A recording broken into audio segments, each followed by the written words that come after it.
wakan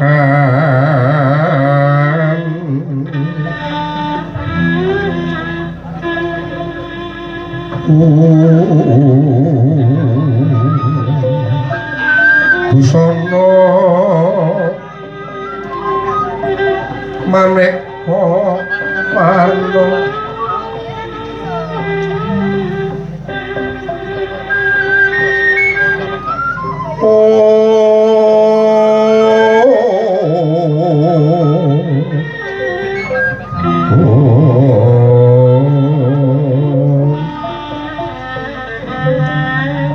sepak pospiteng udyono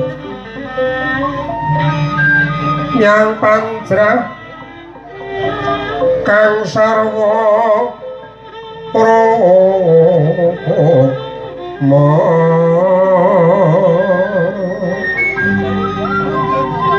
renggeng manik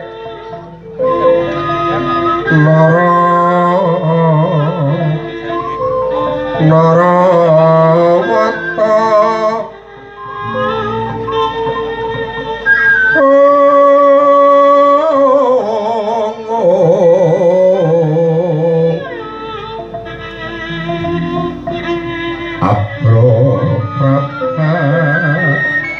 Nyosumirat kenyaring tekso liwaran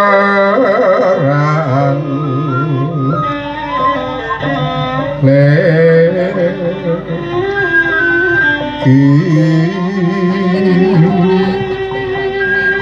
lap sesireng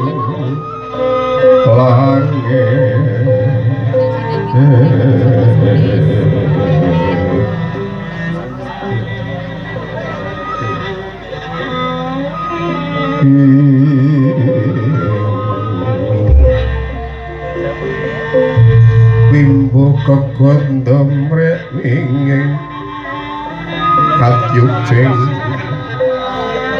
maruta mondo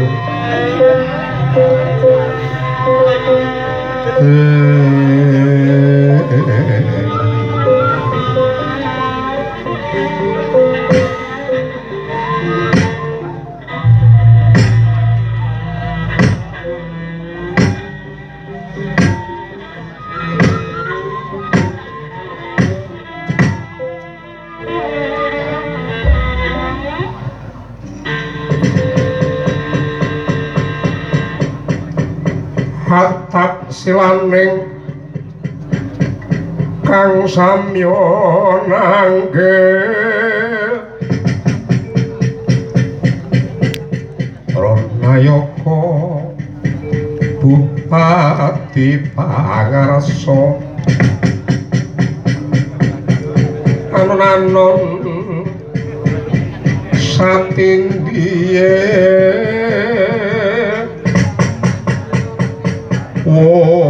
wos hormat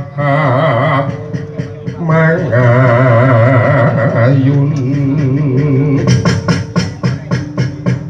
nganti sataning nata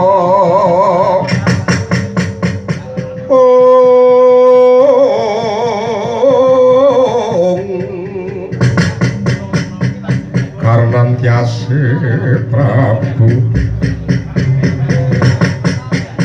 alon lingira aglis satine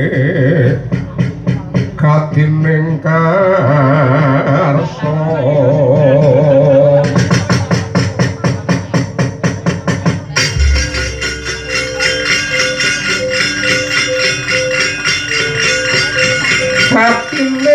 katining karsa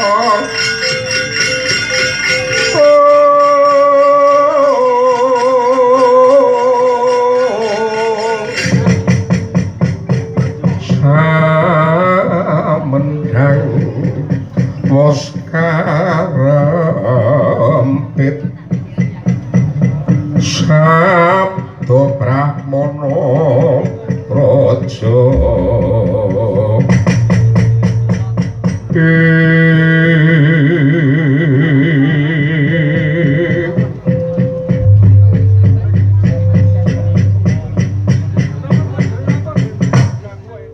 dereng kang rawuh paduka Koko Prabu Mandru wonten pasrangan agung Nagari Ngastina parenga ngaturaken pambagya pana krami sumeng pangabekti kula konjuka wonten sandhaping pada paduka Koko Prabu Yayi Raja lampah kula tanpa manggih sakara-kara kula tampi kakalungaken ing lungaya neket ing Werdaya wah ana bawa laksana pudya hastanipun Kakang Kunjuna singandika Yayi Prabu Duryudana sangeting parambi kula sadhong tangan kula kekalih kabundi wonten ing mustaka ugi dados simat nuwun monggo kula aturi nyekecaken anggen paduka lenggaduh Koko Prabu Yayi sampun boten kirang siketsa pratanipun Kakang Mandru wonten pasrangan agung negari Ngastina nok ngestokaken dawuh Yayi senadyan kula pun Durnada sinuwun keparengan ngaturaken sungkem pabekti konjuka wonten sandhaping pada paduka sinuwun Prabu Baladewa Bapak Pendhita Durna kula tampi Budya Astawa Kunjuka singandika Bapak Pandhita Durna kawula nak Jogja jam pinten, Pak? Kula cadhong tangan kula kekalih kapundi wonten ing mustaka mugi dados jimat nadyan kula pun karna duh Koko Prabu Kula kan lewat ngancep ngaturaken sungkem pangabekti kunjuk wonten sandhaping pada paduka Koko Prabu Manduru tanggal 14 Yayi karna tak tampa Jogja ora liwat pangestu kuwe tampanana Yayi kula sadhong tangan kula kekalih kapundi wonten ing mustaka mugi dados jimat kula mriko insyaallah ini Mbak ya padhang Mbak jenengan Mbak Lili Pindha wulan purnama rasing manah kula kemarin sasampunipun kemarin di TBS kula nampi rawuh paduka Koko Prabu Baladewa wonten Nagari Ngastina jalaran sadaripun paduka rawuh apa iki kawontenaning Nagari Ngastina peteng dedhet ulmengan pira iki upama Sinandra Pindha Paksa kelem ing Panciratri boten wonten ular ingkang akarya padhang tanpa beda patrapipun taruna ingkang kandhuan gandrung asmara kedadak kapadaning sih awis saking rawuh paduka Koko Prabu Baladewa tas raga sing ulah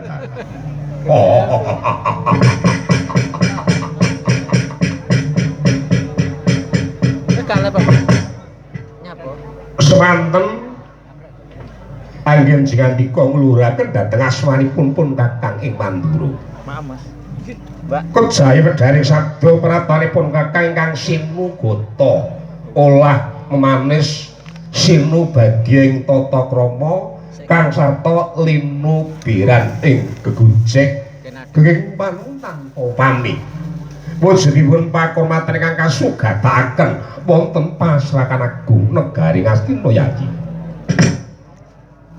saged anggen kula mangerti awit ngenget-enget dawuh kang sarta piput sapaduka Koko Prabu Baladewa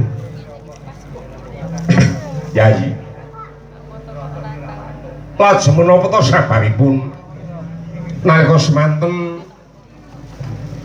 nebakaken awala wonten negari Mandura menawi tanpa pepalang kang sarta tanpa pambengan pun Kakang tinimbalan pinundungan seba wonten negari Ngastina menonton sandya sutaning panggalih sayogi kawadari kathah keparenga kula nderek ngraosaken ya monggo kula trimaring dawuh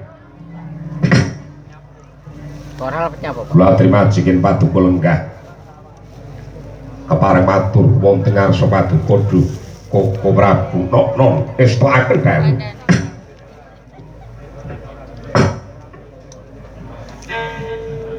Palunggun laguning lekas lukita linuting kidung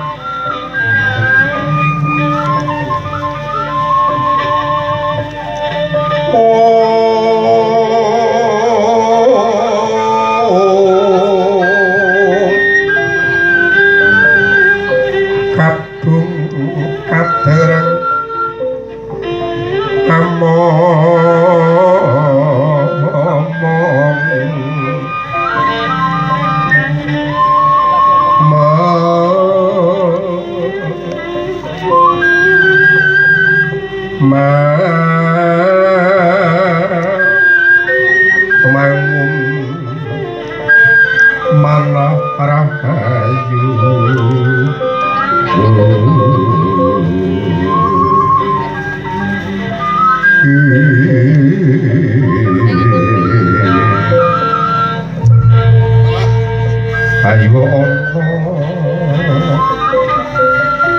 tang agolong kumolong manatu koro karenan niro pangatus Sandya sutaning manggali sayogi kawegdaring kathah kepareng maupun kakang nderek ngraosaken menapa ing kepareng badhe kababar utawi kawedhar dening Yayi Prabu Duryudana. Prabu lakan kemawon kula ngasta pusaraning adil nyepeng pangawas tunggil wonten negari Ngastina menika dasaripun nglajengaken menawi dados lelabetanipun tiyang sepuh Kanjeng Rama dipuji Sang Adipati Dharastrata sak kula klenggahe Gunung Astina namung kemawon Dintiwansi punika Koko Prabu lapku bukaannya Pak menipun Pateramu wonten wujudipun putra-putra Pandhawa ingkang Dintiwansi menika ulah gegladening perang mawi masang bandira penantang umbul-umbul kelebetipun semunipun ngawi-awi nantang perang kalian tiyang Astina Koko Prabu mapan wonten Tegal Kurukasetra Carupar lan Wadya Ndorowati mila menika paduka kula suwun wujudipun iku pratikel boten wonten malih wujudipun tiyang sepuh ingkang sembodo paring iku pratikel Jawi Koko Prabu Baladewa. Yayi dados wonten kedadosan ing Tegal Kurukasetra menika wonten wujudipun putra-putra Pandhawa ingkang ulah gegladening perang mawi masang wujudipun bandira penantang. Yayi kula kinten menika sampun dados adat lupiya ingkang sampun menawi para putra Pandhawa mapan wonten Tegal Kurukasetra gegladening perang niku rak sampun kulina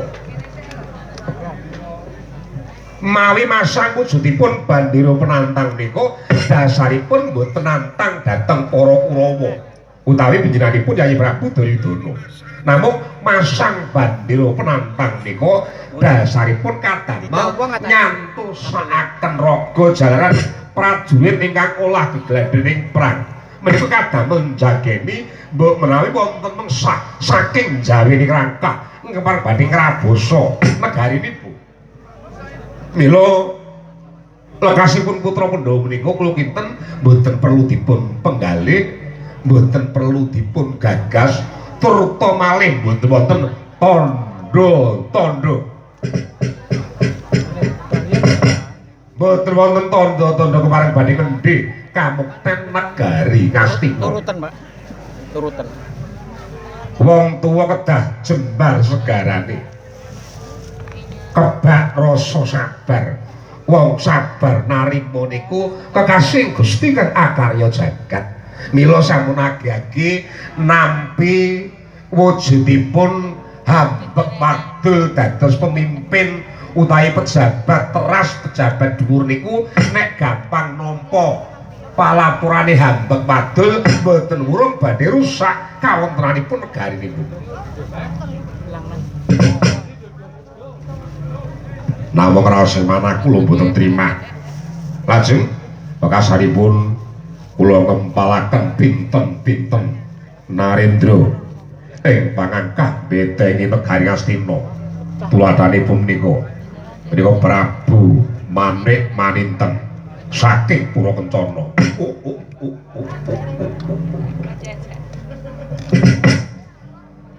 Prabu Manik Maninten saking negari Pura Kencana. Taksih miring menika wonten Narendra Pura Kencana naminipun Prabu Manik Maninten ingkang sagah betengi negari Astina. Ngaten dipun tepangaken kula Prabu Manik Maninten Sang Prabu. Kula Prabu Baladewa saking negari Mandura. Mila Prabu kula suwun kersa paduka betengi negari Ngastina meneta mangke para putra Pandhawa bareng badhe njungkeh kelenggan kula. Ya ampun kuatos kula menika tiyang sepuh.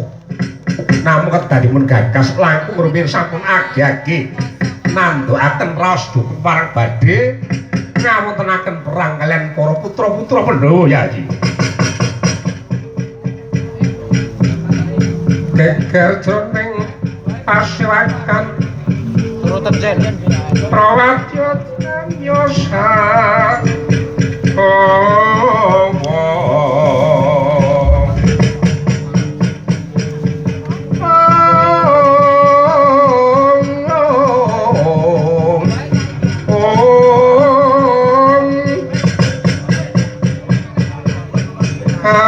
Prapan Sang Narendra Tama mangu nanging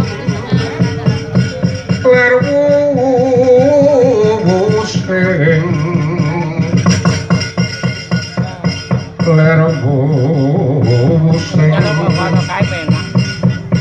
bebuti mandono bebuti mandono raras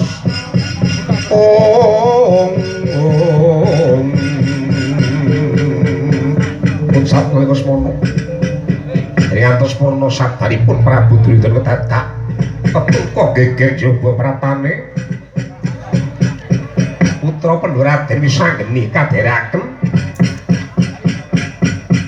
wulu cumbu Pandhawa miyak kang samya seba temati dembang samya alang.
Sangendikan sebo ana pasrakan agung negara Ngastina Bagya sapratamu. Sapa to? Baca pringan sapa? Iya. Wa Prabu suwanku tanpa mangke sakara-kara ngaturke bekti kunjuk ana ngarsamu. Ndak tampa. Ora liwat pangestuku wae tanpa nono.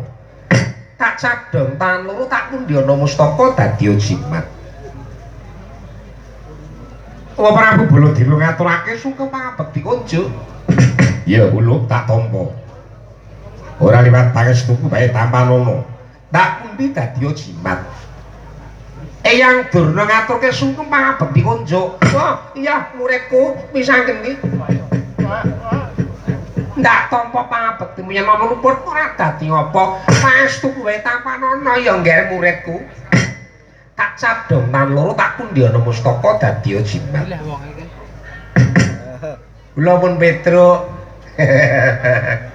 ngaturaken sungkem pangabekti kunjuk wonten sandhating pada paduka. Sinuwun Prabu Duryudana. Dinge guyu ngono rung kenek to.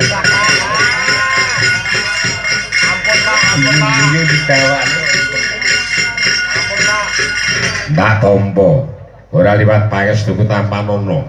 Kula cadhong tangan kula kekalih, kula pundi wonten mustaka mugi dados jimat.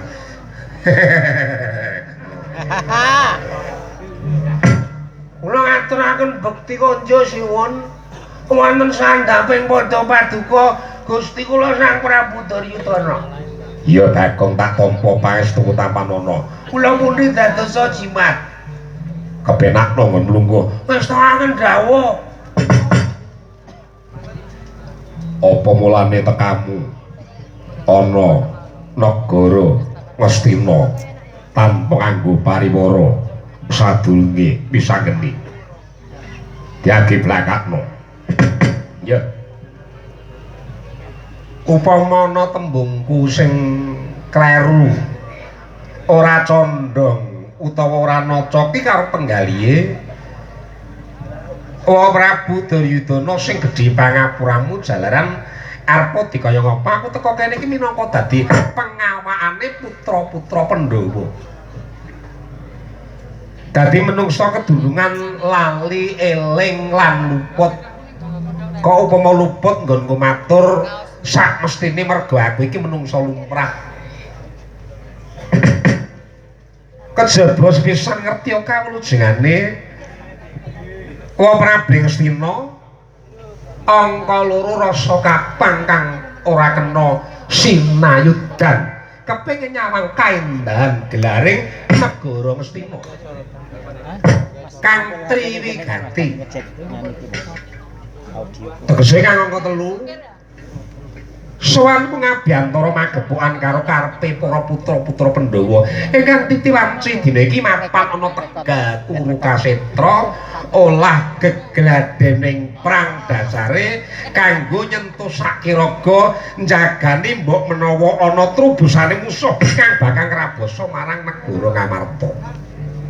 Nek kejaba saka kuwi anggone padha ngumpul olah gladening prang mau merga mentas wae nampa deduningane para pepundhen Ngamarta. Sing dikarepake blapopo, blakakno wae. Aja takok tutupi sing kok karepke. Ngene ya. Aku tak matur yen ana luputku aku njaluk pangapura. Aku mau ora matur. Aku iki dadi pengawakane putra Pandhawa. Tegese iki aku dadi wakil. Matur narsane Prabu Duryudana menawa nampa wujute dawuh sejarah sing magepokan karo negara Ngastina dening para pundhenku negara Ngamarta.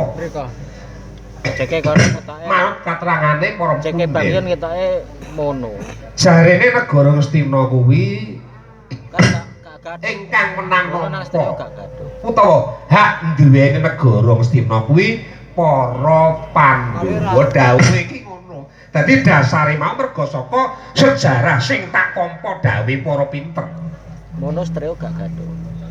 Bengung ngene iki. Watara tapi nek Prabu Duryudana mung dadi sesulih ya kuwi Eyang Hadipati Dhustarastra. Nggon aku iki sing rene. Nuwun sewu, Pak. Dadi sawetara iki lho nggon aku. Prabu Duryudana mung dadi sesulih ya kuwi sesulihe Kanjeng Eyang Prabu Hadipati Dhustarastra. Mula gandeng para putra Pandhawa kuwi ora kuat ngrasake ngenteni wujude penandang jalaran rusake kana negara Ngastina sing nyekel jabatan utawa nyekel panguwasa pimpinan negara Ngastina kuwi akeh sing padha korup ngrogoti bandane rakyat negara Ngastina. Ngesake penandangi para kawulan negara Ngastina. Pejabate padha sugih-sugih ning rakyate padha mangan bae kangelan. Iki sing dadi prihatine para putra-putra Pandhawa. Mula sing dikarepake kepengin bisa mbiyantu marang kawula cilik ngigoke ngingerke kiblate tujuane bisa ndadekke uripe para kawula ta rakyat negara Astina ki bisa ngrasake wujude kamulyan utawa kamukten. Ngono kok Prabu. Kula tak jaluk iki lilakno. Kapan baya paringa dawuh negara Ngastina diparingke marang para Pandhawa.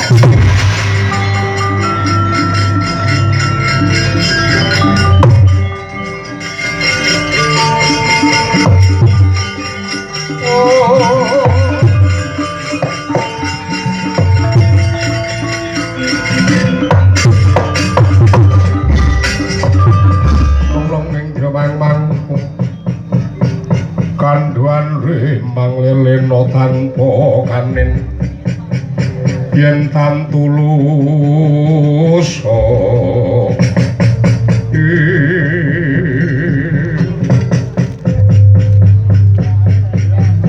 tak tompo apa to kang dadi andhara